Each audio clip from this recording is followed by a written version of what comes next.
नमस्ते दोस्तों, मैं सुमन शर्मा आप सभी का स्वागत करती हूँ आपके अपने चैनल सुमन एजुकेशन हब में। हम डेली बेसिस पे देखते हैं कि कैसे हमें बुक्स ऑफ अकाउंट्स को मैनेज करना है, कैसे मेंटेन करना है, कैसे हमें एंट्रीज करनी है, कैसे हमें बुक्स को फाइनलाइजेशन करना है। और टैक्सेशन से रिलेटेड भी वीडियोज़ में टाइम टू टाइम आप लोग के साथ शेयर करती रहती हूँ, सो दैट आप अकाउंट्स के साथ साथ टैक्सेशन से रिलेटेड भी चीज़ें अपडेट रहें और हर चीज़ से आप अवेयर रहें, सो दैट आपको किसी भी प्रॉब्लम का जो सामना है वो ना करना पड़े, कोई भी प्रॉब्लम आपको फेस ना करना पड़े। तो जितना हो सकता है वो मैं आप लोगों के साथ शेयर करती हूँ। आज के इस वीडियो में हम कुछ अलग देखने वाले हैं, कुछ अलग चीज़ सीखने वाले हैं। देखिए, जो मैं बताने वाली हूँ हो सकता है काफ़ी सारे लोगों को पता हो, बट हो सकता है कुछ लोगों को नहीं पता हो। तो जिनको नहीं पता हो उनकी हेल्प हो जाए, क्योंकि हर चीज़ हर इंसान को नहीं पता होती है। तो अगर इस वीडियो से कुछ लोगों को पता भी चलता है इस स्कीम के बारे में, तो मुझे काफ़ी खुशी होगी कि मैं किसी की हेल्प कर पा रही हूँ। आज हम डिस्कस करने वाली हूँ SSY स्कीम के बारे में, सुकन्या समृद्धि योजना, जो कि PM के द्वारा इंट्रोड्यूस किया गया था 2015 में। तो आज उसके बारे में डिस्कस करने वाली हूँ। अगर आप ऐसे पेरेंट्स हैं जिनके पास गर्ल चाइल्ड है, तो हर पेरेंट्स का सपना होता है कि उनकी गर्ल चाइल्ड का जो मैरिज है वो अच्छे घर में हो जाए, अच्छे से मैरिज हो जाए, उनकी जो एजुकेशन है वो अच्छे से कंप्लीट हो जाए, क्योंकि पैसा बीच में ना आए मैरिज के एंड अच्छे एजुकेशन के, हायर एजुकेशन के। तो आपको पहले से प्री प्लानिंग करनी होगी, तभी आप जो आपका सपना है वो कंप्लीट पूरा कर सकते हैं। तो देखिए, जब भी आपके घर में कोई गर्ल चाइल्ड होती है तो मैं सजेस्ट करूँगी, मैं एडवाइस करूँगी कि जैसे ही आपके घर में गर्ल चाइल्ड आती है तो उनके फ्यूचर के बारे में हमें हर किसी को सोचना चाहिए। और जो भी गवर्नमेंट की पॉलिसी होती है गर्ल से रिलेटेड, हमें उसको ऑप्ट करना चाहिए। जैसे कि SSY जो है वो स्पेशली गर्ल के लिए ही है, आपकी गर्ल चाइल्ड के लिए ही है। तो सुकन्या समृद्धि योजना जो है वो 2015 में इंट्रोड्यूस हुआ था और अभी चल रहा है 2024। तो तब से लेके अब तक देखिए काफ़ी सारे लोग, काफ़ी करोड़ों लोग इसका बेनिफिट ले चुके हैं, और जिन्होंने नहीं लिया है वो भी इसका बेनिफिट ले सकते हैं। तो सबसे पहले यहाँ डिस्कस करने वाली हूँ, सपोज़ कीजिए आपके घर में कोई गर्ल चाइल्ड हुई है। देखिए, जब आप अर्न करते हैं तो कुछ ना कुछ ज़रूर सेव करते हैं। जो आप मनी सेव करते हैं, आप या तो अपने सेविंग अकाउंट में रखते हैं या फिर आप कहीं इन्वेस्ट करते हैं। तो सबसे अच्छा देखिए, अगर आप अपने सेविंग अकाउंट में रखते हैं तो बैंक के सेविंग अकाउंट में आपको जो इंटरेस्ट मिलता है 3 to 4% मिलता है। अगर आपने FD करवाया हुआ है तो FD पे आपको इंटरेस्ट मिलता है 6 to 7%। तो कुछ कुछ बैंकों का डिफरेंट होता है, बट एवरेजन 6 to 7% ही आपको इंटरेस्ट मिलता है। अगर आप सुकन्या समृद्धि योजना में इन्वेस्ट करते हैं अपने गर्ल चाइल्ड के फ्यूचर को देखते हुए, तो वहाँ पे अभी करेंट का मैं जो इंटरेस्ट रेट है वो आप लोग के साथ शेयर की हूँ। 8.2% अभी करेंट का इंटरेस्ट है 2024 में। तो आप खुद कंपैरिजन कर सकते हैं। सेविंग करेंट अकाउंट में जो आपको इंटरेस्ट मिल रहा है, FD पे जो इंटरेस्ट मिल रहा है उससे सबसे ज़्यादा है। और इसमें अगर आप थोड़ा थोड़ा करके इन्वेस्ट करते हैं तो एक टाइम पे जब आपको ज़रूरत होगी अपने बेटी की शादी के लिए, तब आपको अच्छा खासा अमाउंट मिल जाएगा। अपनी बेटी की एजुकेशन के लिए अगर आपको पैसे चाहिए तब भी आपको अच्छा खासा पैसा मिल जाएगा। तो हम डिस्कस कर लेते हैं कि सबसे पहले इसका जो क्राइटेरिया है, टर्म एंड कंडीशन है, वो सारी चीज़ें 1 to 1 हम यहाँ पे डिस्कस करने वाले हैं। सबसे पहले मैंने आपको यहाँ पे रेट कंपैरिजन बताया इंटरेस्ट का। सबसे ज़्यादा आपको इसमें मिल रहा है एज कंपैरिजन सेविंग अकाउंट के और FD अकाउंट पे जो आपको इंटरेस्ट मिलता है उससे ज़्यादा इंटरेस्ट आपको इसमें मिलता है।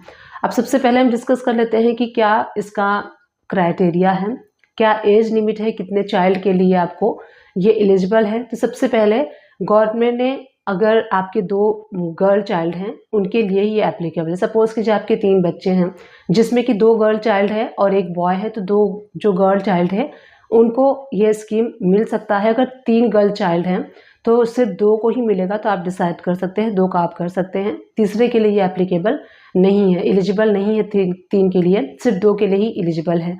अब सेकेंड आता है कि इसमें एज लिमिट क्या है।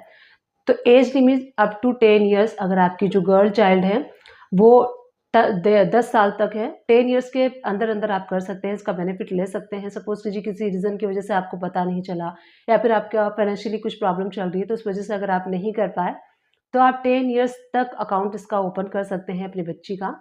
अगर 11 ईयर में अगर आपकी जो चाइल्ड है चली गई है तो आप नहीं कर सकते, इसका बेनिफिट नहीं ले सकते हैं। तो एलिजिबिलिटी सिर्फ अप टू 10 ईयर्स है।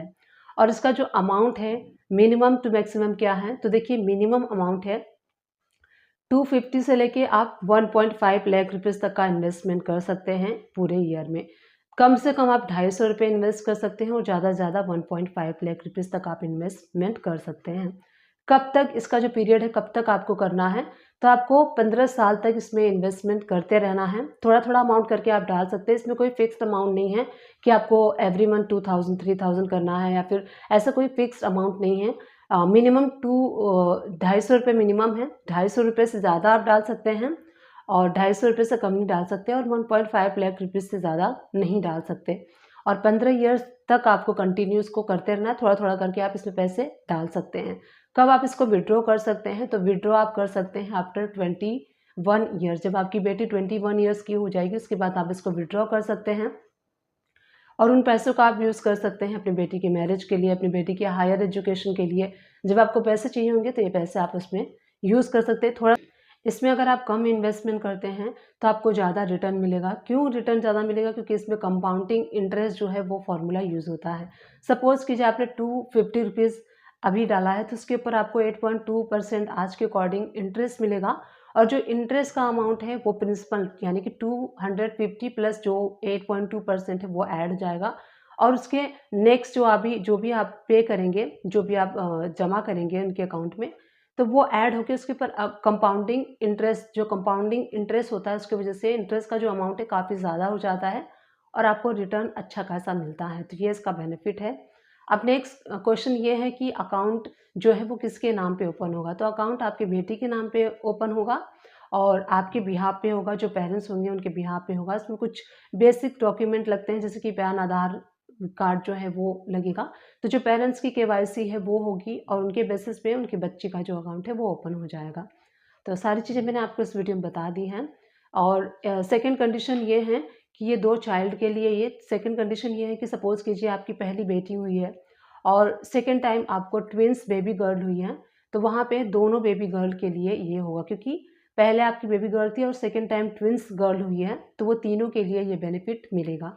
ऐसा नहीं कि सिर्फ 2 चाइल्ड, तो इस केस में आपको मिलेगा ट्विन्स बेबी गर्ल है तो आपको तीनों गर्ल के लिए ये बेनिफिट मिलेगा। तो आज के इस वीडियो में हमने डिस्कस किया एसएसवाई स्कीम के बारे में। काफ़ी पुरानी स्कीम है, 2015 से ये चलती आ रही है। मैंने खुद भी इन्वेस्ट किया है अपनी बेटी के नाम से और जितना होता है उतना मैं एवरी मंथ करती हूँ या फिर 2 मंथ में करती हूँ, 3 मंथ में या फिर कभी-कभी ईयर में एक बार अमाउंट, एक लमसम अमाउंट मैं इन्वेस्ट कर देती हूँ। तो इस तरीके से आप भी कर सकते हैं। अगर आपकी चाइल्ड जो है वो गर्ल चाइल्ड है तो आप इन्वेस्टमेंट कर सकते हैं। उनके फ्यूचर को देखते हुए काफ़ी अच्छा इंटरेस्ट मिलता है। एज लिमिट मैंने आप लोग के साथ डिस्कस कर लिया है, 10 ईयर्स तक मैक्सिमम एज लिमिट है, उसके बाद आप ओपन नहीं कर पाएंगे, इसका बेनिफिट नहीं ले पाएंगे। तो अगर आपने ये बेनिफिट अभी तक नहीं लिया है तो इस बेनिफिट को आप ले सकते हैं। उम्मीद करती हूँ ये वीडियो आप सभी लोग के लिए हेल्पफुल रही होगी। अगर हेल्पफुल रही तो प्लीज़ चैनल को लाइक शेयर सब्सक्राइब कर दीजिएगा। Thank you for watching, keep watching.